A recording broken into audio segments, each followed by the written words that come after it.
오늘 이 시간에는 지금까지 나를 기르신 하나님이라는 제목으로 우리 창세기 48장의 말씀을 가지고 함께 은혜를 나누고자 합니다. 여러분, 오늘 말씀은 이제 임종을 앞둔 야곱이 어느 날 요셉의 자녀들, 그러니까 우리로 말하면 손자들이 되겠죠, 손자들을 축복하는 그런 장면입니다. 여러분, 그 당시의 전통에 따르면 장자는 오른손의 축복을 받게 돼 있고 차자는 왼손의 축복을 받게 돼 있었어요. 요셉의 자녀들 므낫세와 에브라임, 형 므낫세가 그러면 이제 야곱에게 축복을 받을 때에 야곱이 오른손을 올려놓을 수 있는 곳에 나와서 서는 것이고, 에브라임이 왼손을 올려놓을 수 있는 곳에 나와서 서는 겁니다. 요셉은 이제 할아버지로부터 그렇게 자신의 자녀들이 축복을 받을 수 있도록 저를 보시기에 여러분의 왼쪽이 되겠죠. 그래야 이제 오른손을 올려놓으니까, 이렇게 야곱의 오른손을 올려놓을 수 있는 곳에 므낫세를 세우고 왼손을 올려놓을 수 있는 곳에 에브라임을 세웠어요. 그런데 여러분, 그 순간에 전혀 예상하지 못한 일이 벌어집니다. 그게 뭐냐면 14절에 보니까 이스라엘이 오른손을 펴서 차남 에브라임의 머리에 얹고 왼손을 펴서 므낫세의 머리에 얹으니 므낫세는 장자라도 팔을 엇바꾸어 얹었더라, 이렇게 나옵니다. 여러분, 한번 생각해 보십시오. 이렇게 손을 얹고 축복하면 되는데 지금 야곱이 어떻게 하는 거예요? 이렇게 하고 축복을 하는 거예요. 엑스맨 이렇게 하고 축복을 하는 겁니다. 뭔가 이렇게 정상적이지 않죠. 전혀 뜻밖의 그런 상황과 모습이 펼쳐지게 되는 겁니다. 이스라엘 사람들에게 여러분, 이 오른손 왼손, 이 손이 갖는 의미가 대단히 중요합니다. 오른손은 우월한 손이고 왼손은 열등한 손이다, 이렇게 생각을 해요. 여담이지만 저희도 저희 아들 둘이 있는데 한국 이름은 중현이지만 첫째가 영어 이름으로는 벤자민입니다. 벤자민. 그게 이제 베냐민인데 그 뜻이 뭐냐면 하나님의 오른손이다 하는 그런 뜻이에요. 저희 아이가 애가 좀 정신없이 보여도 그래도 하나님의 오른손입니다. 하나님의 오른손. 근데 둘째를 낳았어요. 둘째는 이제 또 한국 이름으로 중우라고 졌는데 오른 우자를 써가지고 역시 하나님의 오른손이 되라 하는 의미로 이름을 지었어요. 둘 다 하나님께 크게 쓰임받으면 좋겠다 하는 생각으로 이름을 졌는데 나중에 지내고 보니까 이름을 잘못 졌어요. 왜냐하면 서로 평안하려면 여러분, 하나는 오른쪽에 있으면 하나는 왼쪽에 있어야 평안한데 이 둘 다 하나님의 오른쪽에다 놔버리니까 서로들 그렇게 티격태격하고 싸우는 것 같아요. 근데 여러분, 이 오른손의 축복을 받는다, 여러분 이 왼손의 축복을 받는다, 이거요 대단히 중요한 의미였습니다. 그래서 요셉이 야곱에게, 아버지에게 이야기합니다. 아버지, 이러시면 안 됩니다. 17절의 말씀에 보니까 요셉이 그 아버지가 오른손을 에브라임의 머리에 얹은 것을 보고 기뻐하지 아니하여 아버지의 손을 들어 에브라임의 머리에서 므낫세의 머리로 옮기고자 하였다, 이렇게 나옵니다.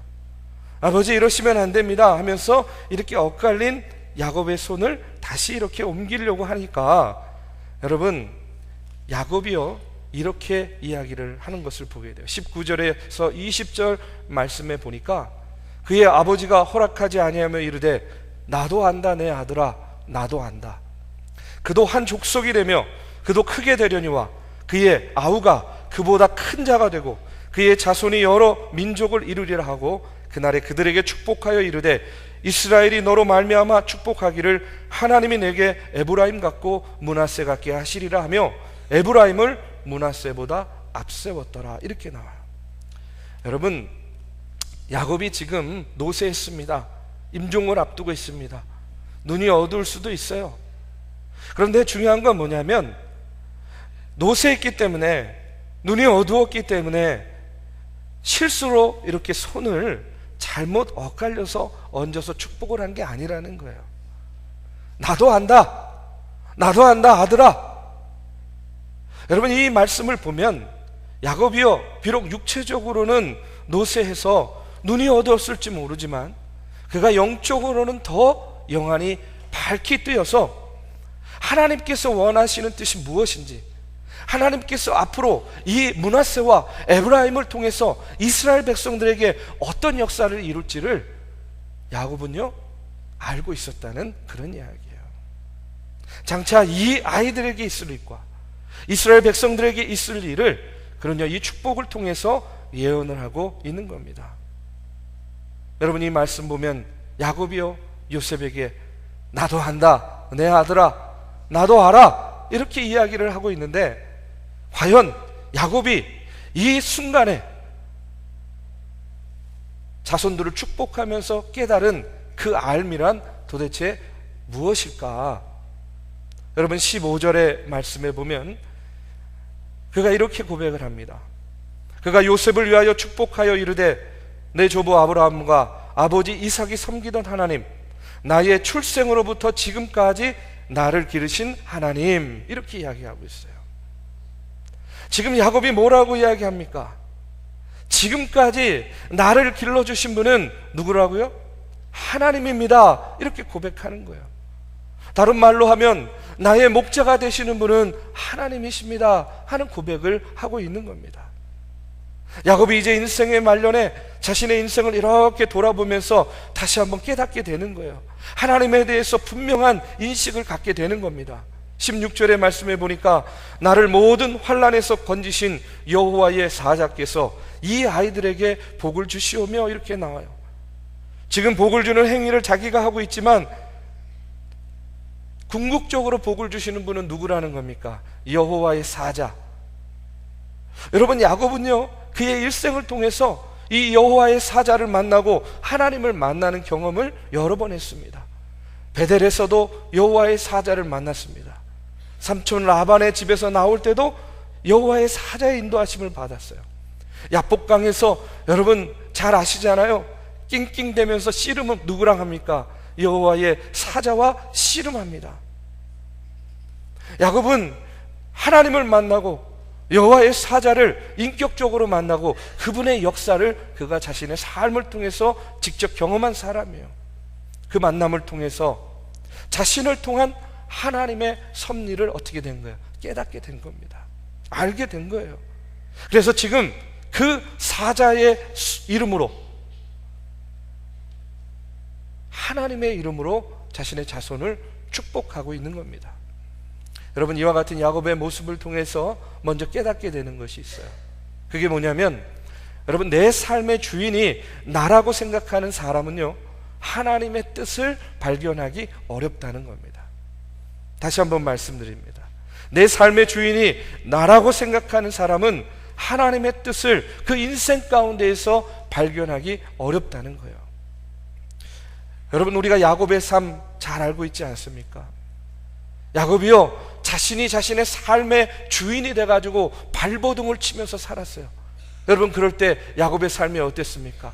얼마나 고단했습니까? 얼마나 힘겹고 얼마나 버거운 삶이었어요. 그런데 이제 산전, 수전, 공중전까지 다 겪고 죽음을 목전에 둔 상황에서 자신의 인생을 돌아보는 겁니다. 그랬더니 뭘 깨닫게 되는 거예요?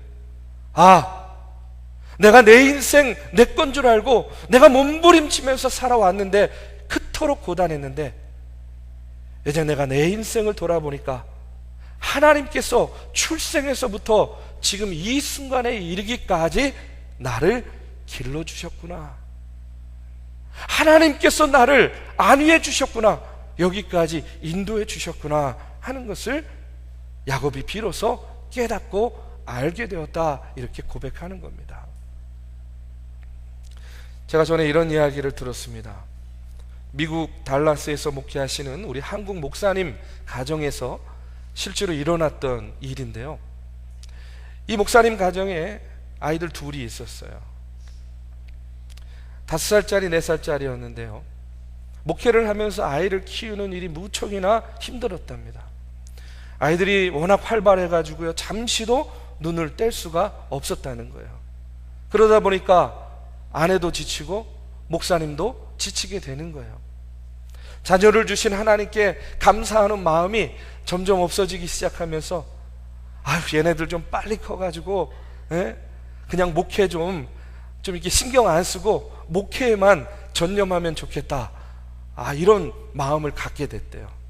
100% 공감합니다, 저는 그 마음. 그런데 하루는 교인의 신방 요청을 받아가지고 신방을 갔대요. 근데 그 집이 좀 큰 집이었나 봐요. 2층 집이었는데 위에 이제 방이 3개 있고 밑에 이제 거실에서 예배를 드리는 겁니다. 아이들은요 2층에 올라 보냈어요. 거기에 미디어 룸이 있어서 거기서 게임을 하도록 하고, 이제 어른들끼리 1층에서 다 예배를 드리고 이제 이렇게 교제를 나누고 있었대요. 근데 그 순간에 갑자기 2층에서 꽝 하는 엄청나게 큰 소리가 들렸대요. 너무나 놀라가지고요 2층으로 뛰어 올라가 보니까 그 아이들이 게임을 하고 있던 그 미디어 룸에 연기가 자욱하게 차 있더라는 겁니다. 그래서 어찌된 일인가 보니까, 여러분, 이 아이들이요 그 미디어 룸에서 게임을 하는데 이 총을 가지고 이렇게 사격을 하는 게임을 하고 있었대요. 가짜 총이죠. 전자총이겠죠. 한참 게임을 하고 있었는데 그 집에 아이가 없었답니다. 그러니까 아이가 없는 집이어가지고 이 집주인이 자기가 평소에 사슴을 사냥할 때 쓰던 총을 그냥 옆에다 두고 있었다는 거예요. 근데 이 아이들이 총을 가지고 신나게 게임을 하다가 작은 아이가 옆에 총이 있으니까 그것도 가짜 총인 줄 알고 그 총을 든 거예요. 형한테 손들어 장난을 친 겁니다. 형도 당연히 장난이고 가짜 총인 줄 알고 쏴봐 이런 거예요. 그랬더니 이 아이가 그냥 뭐 망설일 것도 없이 방아쇠를 당긴 거예요. 팡 하고 이제 총알이 나간 겁니다. 그런데 여러분, 다행히도 4살짜리 아이가 총을 쏘니까 이 반동이 있지 않습니까? 그래가지고 총구가 이제 탁 이렇게 올라가면서 총알이요 그 5살짜리 아들의 귓가를 스치면서 이제 벽을 뚫고 그 옆에 있는 그 방에 가구에, 이게 또 산탄총이었대요. 20발이요 가구에 그대로 꽂혀 있었다는 거예요. 아이가 벌벌 떨면서 아빠, 엄마, 나 귓가가 핑 하면서 귀가 잘 안 들리는 것 같아, 막 이제 이러면서 놀라가지고 서 있는 거예요. 아빠, 나 죽을 뻔했어. 귓가에서 핑 소리가 났어. 이제 상황을 수습하고 차를 타고 집으로 돌아오는 내내 이 목사님 부부가요 아들이 살아있다라는 것, 그것만으로도 기적임을 느끼게 되는 거예요. 집에 도착해가지고 이 아들을 힘껏 끌어안는 겁니다. 그리고 고백하는 거예요. 얘들아, 아들아, 살아줘서 고마워. 살아줘서 고마워. 그 순간, 그때까지요 아들에 대한 모든 그런 피곤함, 아이들을 양육하면서 겪었던 그 고단함, 이런 것들이 다 사라지더래요. 또 아이들에게 기대했던 그 과도한 기대, 이런 것들도 한순간에 다 사라지더랍니다. 그냥 그 아이 존재 자체가 야, 우리 가정의 큰 감사구나, 이렇게 생각하고요. 그 아내가 그날 뭐 가난한 목회자니까 돈이 어디 있겠어요. 은행에 가가지고 전 재산 1,000불 있더래요. 그거 찾아가지고 감사헌금을 내는데, 그 감사헌금 봉투에다가 뭐라고 적었냐면, 하나님, 아이들이 살아있는 것만으로도 감사합니다. 그것만으로 충분합니다. 이렇게 적어가지고 감사헌금을 드렸다는 그런 이야기예요. 여러분, 전에 자라면서요 우리 부모님들이 자녀들 보면서 이런 푸념하는 거 많이 들었어요. 아유, 키워놔봤자 소용없어. 다 지들이 잘나서 그냥 거저 큰 줄 알아. 이렇게 푸념하는 소리 많이 들었습니다. 근데 맞아요. 혼자 큰 게 아니죠. 근데 그걸 언제 깨닫습니까? 커가지고 나도 아이를 키워보면서 이제 그것을 깨닫게 되는 거예요. 아, 내가 큰 줄 알았더니 부모의 눈물과 헌신과 사랑과 안위가 있었기 때문에 내가 이토록 지금까지 커왔구나 하는 것을 비로소 우리가 깨닫게 되는 거 아니냐는 거예요. 아, 내가 내 능력, 내가 잘나서 내 노력, 나의 부지런함, 내가 이런 것 때문에 지금 여기까지 온 줄 알았는데 그게 아니었구나 하는 것을요, 우리가 어려움과 고난 가운데서 또 우리가 깨닫게 됩니다. 그런데 여러분, 하나님과의 관계에서 오늘을 사는 우리는 어떠냐는 거예요.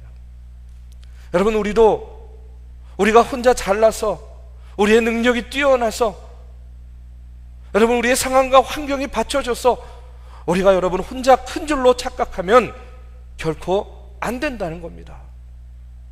여러분, 우리가 살면서 이제까지 죽을 고비 한두 번 넘겨본 적 다 있지 않습니까? 여러분, 붙잡고 인생 가운데 죽을 뻔한 일이 있습니까? 물어보면 아마 여러분 줄줄이 다 나올 거예요. 다 우리도 인생 가운데에 그런 고비들이 있었다는 거예요.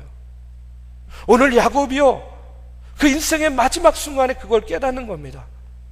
인생의 고비마다 자신도 먹는 것 때문에, 입는 것 때문에, 사는 것 때문에 내가 내 삶의 주인이 되어서 아둥바둥거리면서 발버둥 치고 살아왔는데, 이제 내가 내 인생 돌아보니까 그것이 아니었구나. 하나님께서 나의 출생에서부터 지금 이 순간까지 나를 지켜주시고 인도해 주시고 길러주셨기 때문에 내가 지금 여기까지 왔구나 하는 것을 야곱이 깨달았다는 겁니다. 여러분, 마태복음 6장 25절 이하에 보면 우리가 잘 아는 말씀이 나옵니다. 그저 내 삶의 주인이 나라고 생각하면서 늘 언제나 눈에 보이는 것들 때문에 걱정하고 근심하는 우리를 향해서 우리 주님께서 우리에게 이렇게 이야기하고 계십니다. 너희 중에 누가 염려함으로 그 키를 한 자라도 더할 수 있느냐? 또 너희가 어찌하여 의복을 위하여 염려하느냐? 들의 백합화가 어떻게 자라는가 생각하여 보라. 수고도 아니하고 길쌈도 아니하느니라. 그러나 내가 너희에게 말하노니 솔로몬의 모든 영광으로도 입은 것이 이 꽃 하나만 갖지 못하였느니라. 오늘 있다가 내일 아궁이에 던져지는 들풀도 하나님이 이렇게 입히시거든 하물며 너희일까 보냐. 믿음이 작은 자들아, 그러므로 염려하여 이르기를 무엇을 먹을까, 무엇을 입을까, 무엇을 마실까 염려하지 말라. 이는 다 이방인들이 구하는 것이라. 너희 하늘 아버지께서 이 모든 것이 너희에게 있어야 할 줄을 아시느니라. 그런즉 너희는 먼저 그의 나라와 그의 의를 구하라. 그리하면 이 모든 것을 너희에게 더하여 주시리라. 여러분, 하나님께서 우리를 먹이고 입히시고 우리를 길러주시겠다, 여러분 약속하고 있는 겁니다. 야곱의 표현대로 하면 하나님께서 저와 여러분을 어떻게 해주신다고요? 길러주신다는 약속입니다. 야곱은 비로소 그것을 깨달은 거예요. 내 삶의 주인이 나가 아니었구나. 내가 이제까지 먹고 살고 누렸던 모든 것이 하나님께로부터 온 것이고 하나님의 은혜였구나. 하나님이 나를 환난에서 건져주시고 하나님께서 나를 여기까지 길러주셨구나. 그리고 손자들을 축복하는 자리에서 다시 한번 그것을 확인하고 있는 겁니다. 사랑하는 우리 중앙교회 믿음의 성도 여러분, 야곱은요, 나도 안다 이렇게 고백합니다. 여러분, 야곱이 무엇을 안 겁니까? 바로 내 삶의 주인이 하나님이시고 하나님께서 나를 길러주셨음을 그는 안다고 고백하는 겁니다. 자, 여러분에게 한번 묻겠습니다. 여러분의 삶의 주인이 누구십니까? 하나님이십니다. 여러분을 먹이시고 입히시고 인도해 주시고 길러 주시는 분 누구십니까? 하나님인 줄로 믿습니다. 여러분, 이것을 아는 믿음이 중요한 거예요. 이것을 알 때 여러분 믿음이 철들었다 그러는 겁니다. 저와 여러분이요, 믿음이 철이 들게 되기를 주님의 이름으로 축복합니다. 저는요, 이번 수련회를, 전교회 수련회를 경험하면서 다시 한번 깨닫게 되는 것이 있었어요. 그것은 뭐냐면 개인만 그런 것이 아니고 여러분, 교회도 하나님께서 길러 주셔야 되는구나 하는 것을 깨닫게 되었습니다. 여러분, 우리 교회도 한번 생각해 보십시오. 128년 전에 처음 터를 잡고 교회를 세워 나갈 때 여러분, 얼마나 보잘것없고 얼마나 어려움이 많았겠습니까? 일제시대가 없고 6.25 전쟁과 같은 그런 풍전등화와 같은 민족의 아픔 속에서 여러분, 우리 중앙교회도 얼마나 많은 상처를 받았습니까? 그런데 여러분, 지금까지 128년 동안 여러분, 이 자리를 지키고 이렇게 성장해서 우리 성도들이 이제 복음에 빚진 마음으로 나가서 주의 꿈을 품고 세상 열방을 향해 나가서 예수 그리스도의 복음을 전할 만큼 여러분, 우리 많이 컸습니다. 우리가 이웃을 향해서 선교와 봉사와 구제와 헌신을 할 수 있을 만큼 여러분, 우리도 많이 컸습니다. 네, 여러분, 우리 교회가 큰 것, 여러분, 우리가 큰 겁니까? 하나님께서 키우신 겁니까? 저는요, 우리 중앙교회도 하나님께서 이렇게 키워 주신 줄로 믿습니다. 그리고 그 하나님께서 앞으로도 우리 중앙교회를 키워 주시고 길러 주실 줄로 믿습니다. 여러분, 우리가 오늘 광복절 기념 예배로 드립니다. 여러분, 풍전등화 같던 이 나라, 이 민족 누가 해방시켜 주신 겁니까? 저는요, 하나님이 해방시켜 주셨다고 믿습니다. 전쟁의 상흔을 걷어내고 여러분, 이렇게 발전하게 된 것 누가 길러주신 겁니까? 하나님께서 길러주신 거라고 믿습니다. 여러분, 이제 이렇게 하나님께서 키워주시고 길러주신 우리 이 나라와 이 민족 통일의 길로 나아가게 하는 것, 여러분, 그건 누가 하는 겁니까? 저는요, 그건 역시도 하나님께서 해 주실 줄로 믿습니다. 개인도 교회도 국가도 여러분, 내가 키우고 내가 큰 것이 아닙니다. 다 하나님께서 먹이시고 입히시고 공급해 주시고 길러 주셨기 때문에 여러분, 이만큼 우리가 성장한 줄로 여러분 깨닫게 되기를 간절히 바랍니다. 우리도 야곱과 같이 고백해야 됩니다. 하나님, 나의 출생에서부터 지금까지 하나님께서 나를 길러 주셨습니다. 하나님, 우리 중앙교회 128년 동안 하나님께서 길러 주셨습니다. 이 나라, 이 민족 하나님께서 키워주시고 길러주셨으니 앞으로 더 큰 은혜로 통일의 길로 나아가게 해주실 줄로 믿습니다. 여러분, 이것을 아는 믿음이 참된 믿음이고, 이것을 알 때에 믿음이 어떻게 됐다고요? 철들었다고 이야기하는 겁니다. 사랑하는 우리 믿음의 성도 여러분, 오늘 야곱의 고백이 저와 여러분의 고백이 되길 간절히 바랍니다. 나의 출생에서부터 지금까지 하나님께서 나를 길러주셨습니다. 하나님, 나의 현재도 지금도 하나님께서 나를 길러주시고 있습니다. 그리고 보이지 않는 미래의 길을 가지만 미래도 하나님께서 길러주실 줄로 믿습니다. 여러분, 이것을 알 때에 우리의 믿음이 더욱더 성장하게 될 줄로 믿습니다. 한 가지만 더 말씀드리면, 야곱이 무엇을 알았는가? 여러분, 야곱은요, 앞서도 말씀을 드렸지만 에브라임과 므낫세를 향한 하나님의 계획이 무엇인지를 그는 알고 있었어요. 인간적인 눈으로 보면 요셉조차도 당황할 만한 일입니다. 아니, 축복을요 이렇게 하는 할아버지가 어디 있습니까? 그렇죠?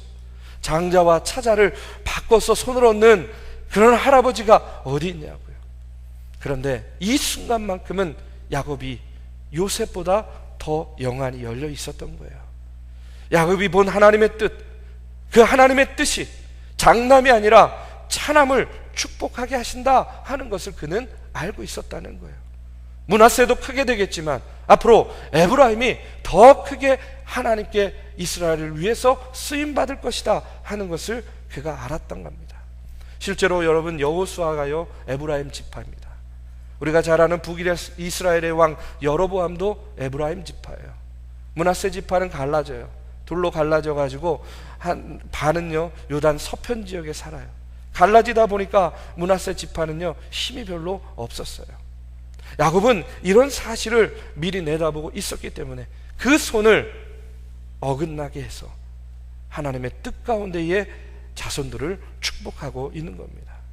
여러분, 이 사실을 통해서 또 하나 깨닫게 되는 것이 있어요. 그것이 뭐냐면, 하나님이 사람을 선택할 때, 하나님이 사람을 세울 때에는 우리가 가장 적합하다고 생각하는 사람을 세우는 것이 아니라 하나님께서 기뻐하시는 자를 세우신다 하는 사실을 깨닫게 됩니다. 하나님은 우리가 생각할 때 적합한 자를 선택하는 것이 아니라 하나님이 생각하기에 하나님을 기쁘시게 하는 자를 택하여 선택하신다 하는 사실을 우리가 다시 한번 깨달아야 됩니다. 여러분, 우리가 말씀을 보면, 성경에 보면 이런 일이 많이 있습니다. 여러분 보십시오. 하나님이 장자가 아니라 차자를 선택한 예가 많은데, 가인과 아벨 중에 여러분 가인을 선택했습니다. 이스마엘과 이삭 중에 이삭을 선택했어요. 에서와 야곱 중에 역시 야곱을 선택했어요. 또 하나님은 유다와 요셉을 르우벤보다 더 사랑했습니다. 아론보다도 모세를 더 귀하게 쓰셨고요. 다윗과 솔로몬도 마찬가지였어요. 제가 이렇게 이야기하면 장자이신 분들, 아유 그럼 난 뭐야, 이렇게 생각하실 수 있는데, 제가 여러분 말씀드리고 싶은 건 그게 아니에요. 여러분, 장자냐 차자냐가 중요한 것이 아닙니다. 하나님이 선택할 때는 우리는요 장자냐 차자냐가 중요한데, 하나님의 선택에 있어서는 장자냐 차자냐가 중요한 게 아니라 하나님을 기쁘시게 하는 자냐 아니냐, 여러분 이것이 중요하다는 거예요. 이것이 선택의 기준이라는 그런 이야기입니다. 사랑하는 우리 중앙교회 믿음의 성도 여러분, 오늘 야곱의 모습을 통해서 우리가 다시 한번 중요한 사실을 깨닫게 되길 바랍니다. 내 삶의 주인은 나가 아니라 하나님임을 다시 한번 깨닫고 고백하는 저와 여러분이 되기를 주님의 이름으로 축원합니다. 무엇을 입을까, 무엇을 먹을까, 무엇을 누릴까, 삶의 문제 역시 하나님께서는 그 어떤 것들보다 나를 더 귀하고 소중하게 여기시면서 나를 먹이시고 입히시고 인도해 주시고 이끌어 주시고 나를 길러 주신다 하는 사실을 여러분 다시 한번 믿고 담대히 나아가시기를 주님의 이름으로 축원합니다. 하나님이 사람을 선택할 때에는 여러분 순서가 중요한 것이 아닙니다. 하나님을 기쁘시게 하는가 아닌가가 중요하다는 거예요. 저와 여러분 모두 다 하나님을 기쁘시게 하는 자리에서는 그런 귀한 믿음의 성도들이 되기를 또한 주님의 이름으로 축원합니다. 이 시간에 우리 다 자리에서 일어나셔서 함께 찬송하고 기도하는 시간 갖겠습니다. 오늘은요 찬송을 부르려고 합니다. 우리 찬송가 570장입니다. 주는 나를 기르시는 목자. 우리 가사를 생각하면서 우리 함께 오늘의 말씀을 기억하고 찬송하고 함께 기도하는 시간 갖겠습니다.